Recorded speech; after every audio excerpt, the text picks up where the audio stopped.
রাজ্যের সরকারি বাজেটে ঘোষণা করা হয়েছে যে 50,000 শিক্ষক এবং শিক্ষাকর্মী নিয়োগ করা হবে।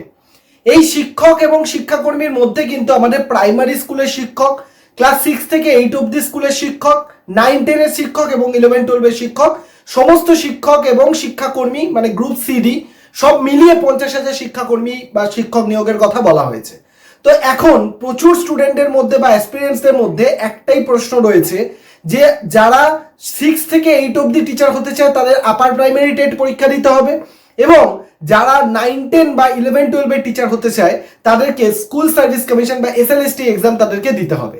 তো এখন অনেকের মধ্যে এই প্রবলেমটা বা এই চিন্তাটা মাথায় রয়েছে যে কোন পরীক্ষাটা আগে হতে পারে, মানে 6 থেকে 8 এর জন্য আপার প্রাইমারি টেট পরীক্ষা আগে হবে নাকি আমাদের স্কুল সার্ভিস কমিশন বা এসএলএসটি এক্সাম আগে হবে, যেটা 9-10 বা 11-12 এর জন্য। কোনটাকে আগে প্রিপেয়ার করব, কোনটাকে একটু পরে করব, কোনটাকে আগে শুরু করব, এই নিয়ে চিন্তা রয়েছে, কারণ দুটো পরীক্ষার সিলেবাস কিন্তু কমপ্লিটলি আলাদা।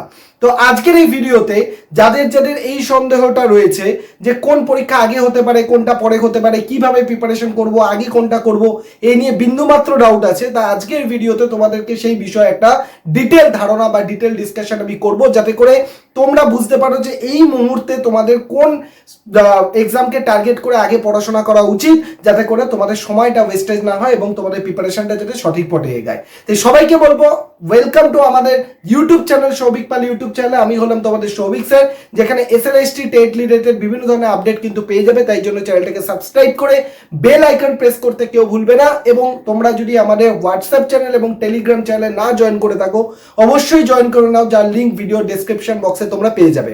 এবং স্কুল সার্ভিস কমিশনে তোমার যদি সাবজেক্ট জিওগ্রাফি হয়ে থাকে তাহলে স্ক্রিনে যে নাম্বারটা দেখতে পাচ্ছ 8583890659, এই নাম্বারে তোমরা কি করবে, এসএলএসটি জিওগ্রাফি লিখে হোয়াটসঅ্যাপ করবে। আমি আমাদের ডেডিকেটেড হোয়াটসঅ্যাপ গ্রুপে তোমাকে জয়েন করিয়ে দেবো। এবং তুমি যদি আপার প্রাইমারি টেটের জন্য প্রিপারেশন করতে চাও এই স্ক্রিনে দেওয়া নাম্বারেই আপার প্রাইমারি টেট লিখে তুমি হোয়াটসঅ্যাপ করবে, আমি আমাদের ডেডিকেটেড হোয়াটসঅ্যাপ গ্রুপে তোমাকে জয়েন করিয়ে দেবো। তো মেন পয়েন্টে যেটা আসি সেটা হচ্ছে যে আমাদের আপার প্রাইমারি টেট নাকি স্কুল সার্ভিস কমিশন কোনটা আগে হতে পারে। তার আগে তোমাদেরকে কয়েকটা বিষয় আগে পরিষ্কার ধারণা রাখতে হবে যে আমাদের আপার প্রাইমারি টেট যে পরীক্ষাটা হয়ে থাকে সেটা কিসের জন্য হয়, সেটা ক্লাস 6 থেকে 8 অবধি শিক্ষক নিয়োগের জন্য আপার প্রাইমারি টেট পরীক্ষা হয়ে থাকে। আর 9-10-11-12 এর জন্য স্কুল সার্ভিস কমিশন এসএলএসটি পরীক্ষা নিয়ে থাকে। দুটো বডিজ কিন্তু সম্পূর্ণ আলাদা। যেমন আপার প্রাইমারি টেট নিয়ে থাকে ওয়েস্ট বেঙ্গল প্রাইমারি এডুকেশন যে ডিপার্টমেন্ট রয়েছে সেই ডিপার্টমেন্ট নেয়, আর আমাদের এসএলএসটি পরীক্ষা যেটা 9-10-11-12 এর জন্য নেয় সেটা কিন্তু West Bengal school service commission WBSSC যারা রয়েছে তারা কিন্তু এই পরীক্ষাটা কন্ডাক্ট করে থাকে। দুটো সিলেবাসও আলাদা। যেমন আপার প্রাইমারি টেটের জন্য যদি তুমি দেখো তাহলে সেখানে তোমার বাংলা আছে, ইংরেজি আছে, বাংলা 30 নম্বর, ইংরেজি 30 নম্বর, এছাড়া তোমার কি আসে চাইল্ড ডেভেলপমেন্ট পেডাগজি সেটা 30 নম্বরের। এর সাথে তোমার যদি সায়েন্স ব্যাকগ্রাউন্ডের হয় সায়েন্স থেকে 60টা কোশ্চেন, যদি তোমার সোশ্যাল সায়েন্স মানে আর্টস ব্যাকগ্রাউন্ডের হয়ে থাকে তাহলে সেখান থেকে 60টা কোশ্চেন তোমার থাকবে। ঠিক আছে, এইটা হচ্ছে তোমার আপার প্রাইমারি সিলেবাস। আর যারা স্কুল সার্ভিস কমিশনের জন্য প্রিপারেশন করবে 9-10-11-12 এর জন্য, তাদের শুধুমাত্র নিজের সাবজেক্টকে পড়তে হবে, সেখানে আর অন্য কোনো কিছু পড়তে হবে না। তোমার যে নিজের সাবজেক্ট, কারোর ইতিহাস, কারোর ভূগোল, কারোর বাংলা, সেই নিজের সাবজেক্টটাকে পড়তে হবে এবং সেখানে 60 নম্বরের কোশ্চেন আসবে, 60টা এমসিকিউ থাকে। তো এবার যেটা মেন আলোচ্য বিষয় তোমাদেরকে বলে থাকি যে আমাদের যে 50,000 শিক্ষক নিয়োগের কথা বলা হয়েছে সেই 50,000 শিক্ষক নিয়োগের মধ্যে কোন শিক্ষক কতটা না হবে, মানে প্রাইমারি কত বা উচ্চ মাধ্যমিকে কত না হবে বা মাধ্যমিক কত না হবে, এরকম করে কিন্তু কিচ্ছু বলা হয়নি। ঠিক আছে, জাস্ট বলা হয়েছে 50,000 শিক্ষক এবং শিক্ষাকর্মী না হবে। এর মধ্যে গ্রুপ সিডি কত থাকবে সেটাও পরিষ্কার করে কিন্তু এখনো জানানো যায়নি। তবে এইটা পরিষ্কার আমাদের কাছে যে এই শিক্ষক নিয়োগের যে প্রক্রিয়া সেটা কিন্তু কবের জন্য, এই যে রানিং যে অর্থবর্ষটা চলছে ফিনান্সিয়াল ইয়ার তার জন্য, মানে যেটা মার্চ মাস থেকে শুরু হয়েছে এবং আগামী 2027 মার্চ মাস পর্যন্ত এই সময়ের মধ্যেই কিন্তু এই যে 50,000 শিক্ষক এবং শিক্ষাকর্মী নিয়োগের যে কাজকর্ম সেটা কিন্তু হবে, এইটুকু তুমি ধরে রাখতে পারো। কারণ 27 মার্চের পর থেকে আবার কিন্তু নতুন অর্থবর্ষ চলে আসবে, তখন দেখা হবে যে পুরনো অর্থবর্ষের কাজগুলো যেগুলো কমিট করা হয়েছিল সেগুলো কতটা কমপ্লিট হয়েছে সেটা দেখা হবে। তাই এইটুকুন তুমি ধরে রাখতে পারো যে আগামী মার্চের আগে তোমার প্রাইমারি টেটেরও পরীক্ষা হবে, আপার প্রাইমারি টেটের পরীক্ষা হবে এবং স্কুল সার্ভিস কমিশনের পরীক্ষা হবে। তিনটে পরীক্ষায় কিন্তু ব্যাক টু ব্যাক তোমার হতে চলেছে। তাই তুমি যদি মনে করে থাকো যে আপার প্রাইমারি টেট দেবে বা তুমি এসএলএসটি দেবে, তাহলে তোমার প্রিপারেশনটা কিভাবে হওয়া উচিত এবং কোনটাকে আগে কোনটাকে পরে করবে সেটাই তোমাকে বলবো। ভিডিওটা স্কিপ না করে শেষ পর্যন্ত দেখো। তার আগে তোমাদেরকে বলে রাখি, এই প্রশ্নটা অনেকের মধ্যে থাকে যে আপার প্রাইমারি টেট দেওয়ার জন্য যোগ্যতা কতটা দরকার। দেখো, আপার প্রাইমারি টেট দেওয়ার জন্য যোগ্যতা, মিনিমাম যোগ্যতা, তুমি যদি ক্লাস 6 থেকে 8 এর টিচার হতে চাও তোমাকে গ্র্যাজুয়েশন করতে হবে, গ্র্যাজুয়েশনে 50% মার্কস থাকতে হবে এবং তার সাথে হয় বিএড না হলে ডিএলএড কমপ্লিট করতে হবে, পার্সুইং থাকলে হবে না, ঠিক আছে। আর যদি তুমি স্কুল সার্ভিস কমিশন দিতে চাও, 9-10 এর টিচার হতে চাও, তাহলে তোমাকে কি করতে হবে, গ্র্যাজুয়েশনে 50% মার্কস, তার সাথে বিএড। আর যদি 11-12 হতে চাও, graduation plus master degree, master ডিগ্রিতে 50% মার্কস, তার সাথে তোমাকে বিএড কমপ্লিট করতে হবে, ঠিক আছে। এইবার তোমাকে যদি বলি, কারোর ধরো গ্র্যাজুয়েশন রয়েছে প্লাস বিএড রয়েছে, ব্যাপারটা পরিষ্কার করে বোঝার চেষ্টা করো। কারো গ্র্যাজুয়েশন প্লাস বিএড রয়েছে, তার মানে সে 9-10 এর পরীক্ষা বসতে পারছে, প্লাস সে আমাদের আপার প্রাইমারি টেটের পরীক্ষা বসতে পারছে। আর কারোর যদি গ্র্যাজুয়েশন, মাস্টার ডিগ্রি, বিএড তিনটেই থাকে, তার মানে সে আপার প্রাইমারি টেট মানে তোমার 6 to 8 অব্দি টিচার হওয়ার জন্য বসতে পারবে, প্লাস 9-10 এর teacher school service commission plus 11-12 সব কটাই সে বসতে পারবে। তাহলে আমি ম্যাক্সিমাম পসিবিলিটিটা নিয়েই যদি ধরি যে সে স্কুল সার্ভিস কমিশন 9-10 11-12 বসতে পারছে, প্লাস আপার প্রাইমারি টেটও বসতে পারছে, তাহলে এই মুহূর্তে তার কিভাবে প্রিপারেশনটাকে এগোনো উচিত। দেখো, এইটুকুন তোমার কাছে ক্লিয়ার যে হয় আপার প্রাইমারি টেট আগে হোক বা স্কুল সার্ভিস কমিশন আগে হোক, একটা আগে বা একটা পরে হোক, বা সেটা খুব বেশি ডিফারেন্স হবে না।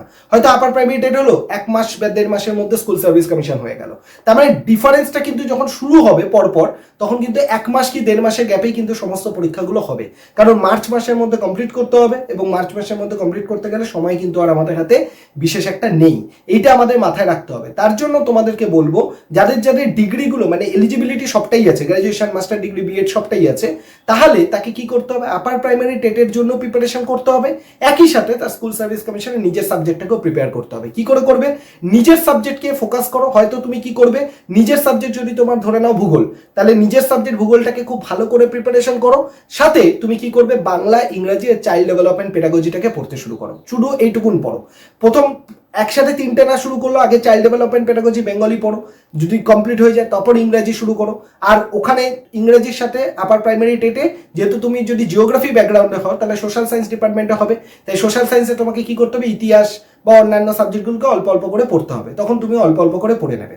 তাহলে একটা কাজ করতে পারো, দিনটাকে 2টো পার্টে ভাগ করে নাও, একটা পার্ট তুমি এসএলএসটির জন্য নিজের সাবজেক্টকে পড়ো, আর একটা পার্ট আপার প্রাইমারি টেটের জন্য পড়ো। তাহলে করে কি হবে, সে আপার প্রাইমারি টেট আগে আসুক বা স্কুল সার্ভিস কমিশন আগে আসুক, যেটাই আগে আসুক না কেন, তোমার কি হবে, দুটোর জন্যই প্রিপারেশন কিন্তু থাকবে। এখন এমন করো না যে শুধু স্কুল সার্ভিস কমিশন পড়ে যাচ্ছ, আপার প্রাইমারি পড়ছো না, তাহলেও মুশকিল, যদি আগে আপার প্রাইমারি হয়ে যায় মুশকিলে পড়ে যাবে। আবার যদি শুধু আপার প্রাইমারি পড়ে যাচ্ছ, স্কুল সার্ভিস কমিশন পড়ছো না, তাও মুশকিল, কারণ যদি আবার upper primary school service commission আগে হয়ে যায় তখন কিন্তু তুমি মুশকিলে পড়বে। তাই দিনটাকে 2টো ভাগে ভাগ করো না, একটা ভাগে শুধু নিজের সাবজেক্টকে পড়ো স্কুল সার্ভিস কমিশনের জন্য, আরেকটা ভাগে তুমি কি করবে, আপার প্রাইমারি টেটকে বলো। বিশেষ কিছু সময় লাগবে না, দুবেলা 3 ঘন্টা করে পড়াশোনা করো, 3 ঘন্টা সকালবেলা, 3 ঘন্টা বিকালবেলা, 3-6 ঘন্টা সারাদিনে যদি তুমি পড়াশোনা করো, এটা তোমার জন্য বেস্ট হবে। এর থেকে আর বেশি কিচ্ছু প্রয়োজন পড়বে না। প্রতিদিন 6 ঘন্টা করে পড়াশোনা যদি এখন থেকে করো, এটা তোমার জন্য বেস্ট হবে, ঠিক আছে। এছাড়া আপার প্রাইমারি টেটের কিভাবে প্রিপারেশন করবে, ডিটেল স্ট্র্যাটেজি যদি চাও, অবশ্যই ভিডিও ডেসক্রিপশন বক্সে লিখবে, আমি তার একটা ভিডিও তোমাদের জন্য সেপারেট বানিয়ে দেবো। আর আপার প্রাইমারি টেটের কি কি সিলেবাস থাকে না থাকে সমস্ত ভিডিও আমি ডেসক্রিপশন বক্সে লিঙ্ক দিয়ে দেবো, দেখে নেবে। ভিডিও অলরেডি করা হয়ে গেছে, কি কি বই পড়তে হবে বুক লিস্টও আমি করে দিয়েছি, এবং আমাদের এসএলএসটি জিওগ্রাফির ইম্পর্টেন্ট টপিক কি হতে পারে, বই কি হতে পারে, তারও ভিডিও আমি করে দিয়েছি। একটু চ্যানেলটাকে ভিডিও সেকশনে যাও, স্ক্রল করে দেখো, সমস্ত ভিডিও কিন্তু তুমি পেয়ে যাবে। আপার প্রাইমারি টেটের সিলেবাস থেকে শুরু করে কি বই থেকে শুরু করে বুক লিস্ট থেকে কিভাবে পড়বে সব কিছু করানো হয়ে গেছে। তাই অবশ্যই ভিডিওগুলোকে একটু দেখো, এই ভিডিওগুলো দেখলে আশা করি তোমার অনেক সুবিধা হবে এবং রাইট প্রিপারেশন স্ট্র্যাটেজি নিতে তোমার অনেকটা হেল্প হয়ে থাকবে। এরপরও তোমার যদি কোনো প্রশ্ন থাকে অবশ্যই ভিডিওর কমেন্ট সেকশনে লিখবে, আমি তার উত্তর দিয়ে দেবো। এবং ভিডিওটা ভালো লাগলে একটা লাইক করে দেবে এবং শেয়ার করে দেবে সমস্ত বন্ধু বান্ধবদের সাথে যারা এসএলএসটি আপার প্রাইমারি টেট এইসবের প্রিপারেশন করছে, এবং চ্যানেলটাকে সাবস্ক্রাইব করে বেল আইকন প্রেস করতে ভুলো না, কারণ এই প্ল্যাটফর্মে তুমি একমাত্র সঠিক প্রিপারেশন স্ট্র্যাটেজি পাবে, যেখানে কোনো রকম কোনো মিথ্যা আশা, মিথ্যে প্রতিশ্রুতি দিই না আমি। এখানে শুধুমাত্র তোমাদেরকে সেটাই বলা হয় যেটা তোমাদের নিজেদের কেরিয়ারের জন্য ভালো হবে, এইটুকুন তুমি মেনে চলো। আশা করি আমার কোনো স্বার্থ নেই, আমি বিনা স্বার্থে তোমাদের ফ্রিতে ইউটিউবে যে সাজেশনগুলো দিচ্ছি সেইটুকুন যদি কেউ পাই টু পাই মেনে চলে, তার সিলেকশন কেউ আটকাতে পারবে না, এইটুকুন ভরসা বিশ্বাস আমার নিজের প্রতি আছে। থ্যাংক ইউ, সবাই ভালো থেকো, সুস্থ থাকো। কোনো মতামত থাকলে কমেন্ট সেকশনে জানিও। থ্যাংক ইউ সবাইকে।